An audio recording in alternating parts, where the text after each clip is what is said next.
সুপ্রভাত বন্ধুরা, সবাই কেমন আছো বলো। তো এটা রাখি পূর্ণিমার দিন ভিডিও করেছিলাম, কিন্তু একটু কাজের চাপে লেট হয়ে গেল ছাড়তে।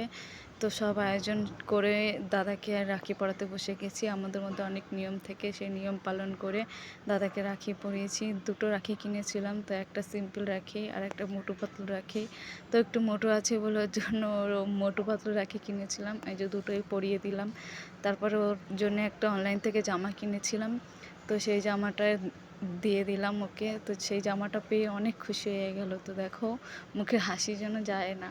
তারপরে বড়মশাইয়ের কটা বন্ধু ছিল, সন্ধ্যের সময় চলে গেছিলাম বড়মশাইয়ের বন্ধুকে রাখি পরাতে, যে রাখি পরিয়ে গিফট দিয়ে দিল আমাকে। আর একজন ওকেও রাখি পরিয়েছিলাম, ও গিফট দিয়েছিল চকলেট। তো তারপরের দিন সকালবেলা সে ভাইয়াটা গিফট দিয়েছিল, সেটাই যে আনবক্সিং করছিলাম। তো অনেকগুলো চকলেট ছিল এর মধ্যে, দেখো এর মধ্যে অনেক চকলেট আছে। এখানে 5 স্টার ছিল, জেমস ছিল, অনেক কিছু ছিল। তো চলো টাটা।